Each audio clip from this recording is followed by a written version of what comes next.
We've heard so much talk about higher interest rates this year, and they are higher than the recent years. But what does this really mean for home buyers and sellers?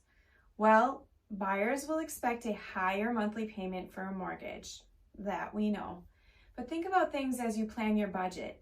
Make sure you consider things like the actual loan payment amount, your annual home insurance costs, property taxes, utility bills, and the costs that come with home maintenance and upkeep. They all add up, so you want to factor them in there. The cost of a home that you can comfortably afford is going to be different than it was 2 to 3 years ago.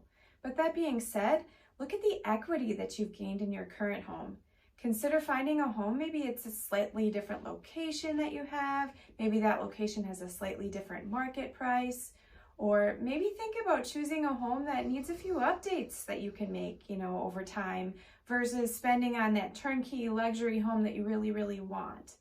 So your dream of a new home is still very achievable, even with the higher interest rates. But what do higher rates mean for sellers? Well, the higher rates have impacted the number of buyers that are willing or able to pay the premium for your home.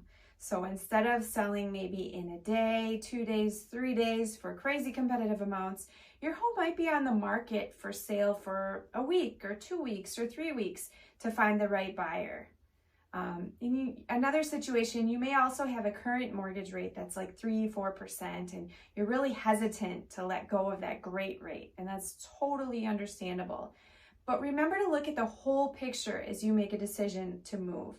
You likely have a significant amount more equity than you did a few years ago, and that impacts your total value in the total picture.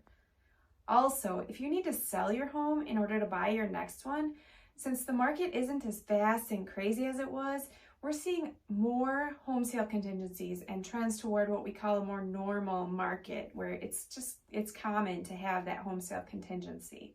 So talking through your situation and your goals can be super helpful. We live this stuff every day, so always feel free to reach out if you want to bounce ideas off of us or get an opinion on your situation.